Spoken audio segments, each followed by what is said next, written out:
Saya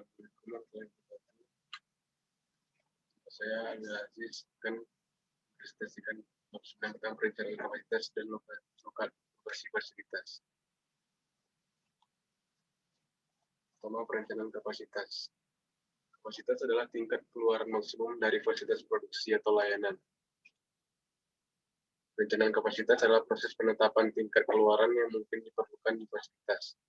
Fasilitas biasanya dibeli dalam potongan masalah strategis beberapa dan kapan harus mengeluarkan modal untuk fasilitas dan peralatan tambahan masalah taktis, itu tingkat tenaga kerja dan inventaris dan penggunaan peralatan sehari-hari.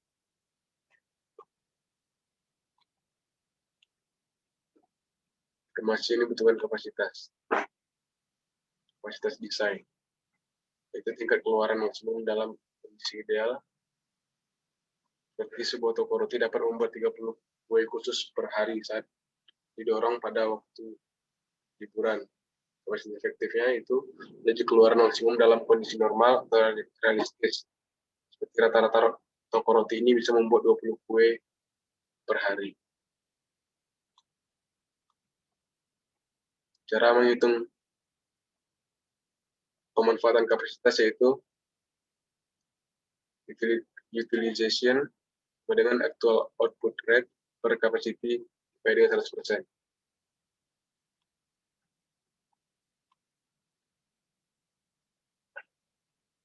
Berapa kapasitas yang terbaik? Yaitu tingkat operasi terbaik adalah keluaran daripada hasil dalam biaya unit rata terendah.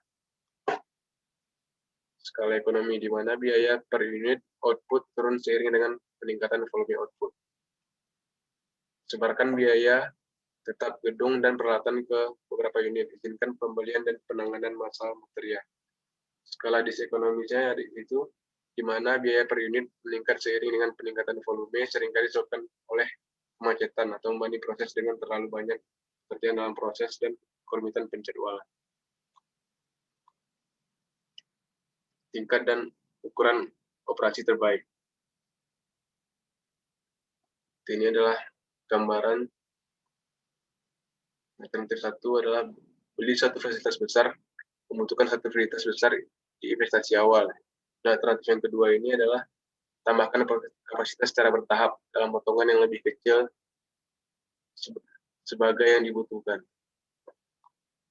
Selanjutnya adalah pengaturan waktu perubahan kapasitas. Grafiknya. Cara membuat keputusan perencanaan kapasitas yang langkah pertama yaitu identifikasi persyaratan kapasitas, langkah kedua kembangkan alternatif kapasitas, yang ketiga adalah evaluasi alternatif kapasitas.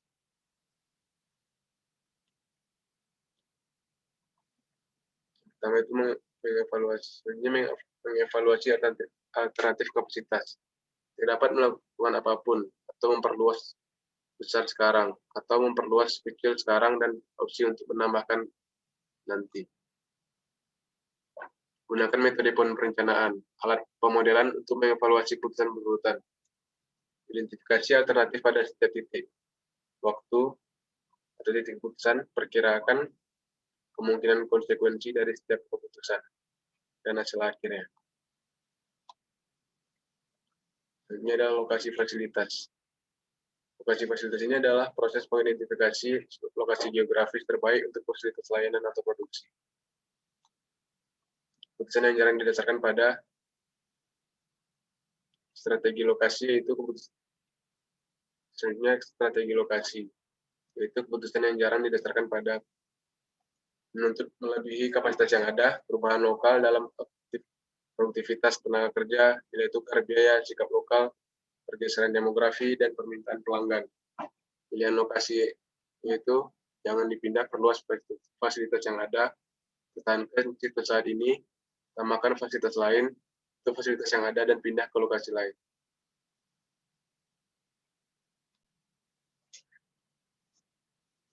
Faktor yang mempengaruhi keputusan lokasi itu, yang pertama ada faktor umum, yang kedua ada keputusan wilayah atau negara global, yang ketiga keputusan subwilayah atau negara bagian, yang terakhir ada keputusan komunitas atau situs.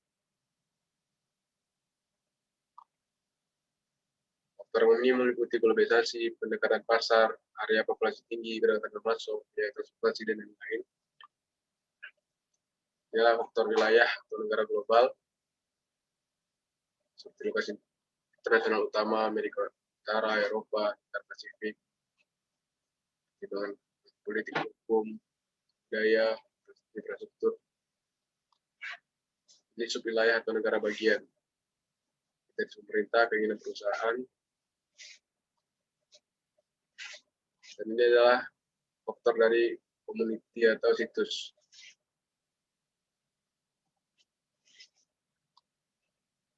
Dan ini adalah metode analisis lokasi. Analisis harus mengikuti tiga langkah. Yang pertama, identifikasi faktor lokasi dominan. Yang kedua, kembangkan alternatif lokasi. Dan yang ketiga, mengevaluasi lokasi alternatif.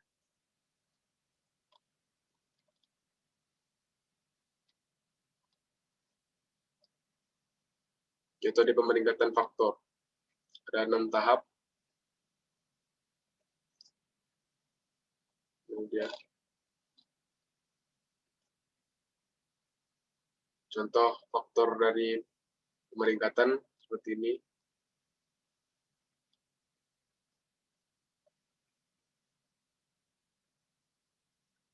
Ini adalah contoh model jarak muatan. Yaitu menghitung skor jarak beban untuk Springfield versus Mansfield. Skor jarak beban untuk Mansfield lebih tinggi daripada untuk Springfield. Gudang harus berlokasi di Springfield. Selanjutnya adalah metode center of gravity. Yang pertama itu tempatkan lokasi yang akan didukung pada sistem koordinat seperti grafik. Hitunglah pusat gravitasi dengan cara sebagai berikut. Selanjutnya adalah pendekatan pusat gravitasi. Pendekatan ini mengharuskan analisis menemukan pusat gravitasi area geografis yang sedang dipertimbangkan. Selanjutnya menghitung pusat gravitasi untuk pembuatan matriks. Dan terakhir, apakah ada lokasi gudang lain yang mungkin lebih dekat ke C, D yang harus dipertimbangkan? Mengapa? Apakah ada lokasi gudang lain yang mungkin dekat ke C, G apa yang dipertimbangkan? Selanjutnya ada analisis pre-given. Analisis pre-given ini dapat digunakan untuk analisis lokasi, terutama ketika biaya setiap lokasi diketahui. Langkah pertama itu, setiap lokasi tentukan biaya tetap dan variabel. Langkah kedua itu, plot total biaya untuk setiap lokasi pada suatu grafik. Nah, ketiganya, identifikasi rentang output yang setiap lokasinya memiliki total biaya terendah. Dan langkah keempatnya itu, selesaikan secara aljabar untuk titik-titik genap di atas tentang rentang yang diidentifikasi. Ingat, persamaan pre-given yang digunakan untuk menghitung total biaya setiap lokasi dan untuk menghitung kuantitas pre-given Q.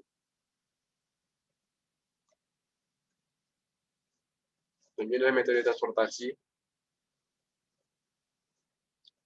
Metode transportasi pemrograman linear dapat digunakan untuk memecahkan masalah lokasi. Hal ini dibahas secara rinci dalam suplemen teks ini. Ini dapat digunakan untuk mengevaluasi dampak biaya penambahan situs lokasi potensial ke jaringan fasilitas yang ada. Ini juga dapat digunakan untuk mengevaluasi penambahan beberapa situs baru dan sepenuhnya mendesain ulang jaringan. Selanjutnya adalah strategi lokasi layanan. Ini silakan filmnya bisa ditemukan. Daya beli area kemudian pelanggan, kompatibilitas layanan, saing yang disebut kualitas kompetisi, pendidikan lokasi, dan kualitas fisik, fasilitas, dan lain-lain.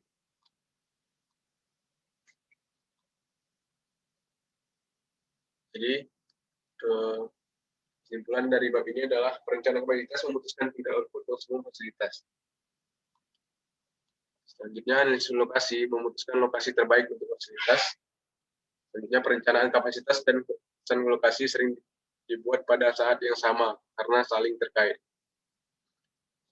Selanjutnya, langkah-langkah analisis untuk analisis kapasitas dan lokasi adalah menilai kebutuhan, mengembangkan alternatif, dan mengevaluasi alternatif. Selanjutnya, untuk memilih Antar manajer alternatif perencanaan kapasitas dapat menggunakan alat pemodelan seperti pohon keputusan. Faktor-faktor utama dalam analisis lokasi termasuk kedekatan dengan pelanggan, transportasi, sumber tenaga kerja, sikap masyarakat, dan kedekatan dengan persediaan. Alat analisis lokasi termasuk peringkat faktor, model jarak beban, pendekatan pusat gravitasi, analisis event, dan metode transportasi. Baiklah, sekian hasil presentasi saya. Wassalamualaikum warahmatullahi wabarakatuh.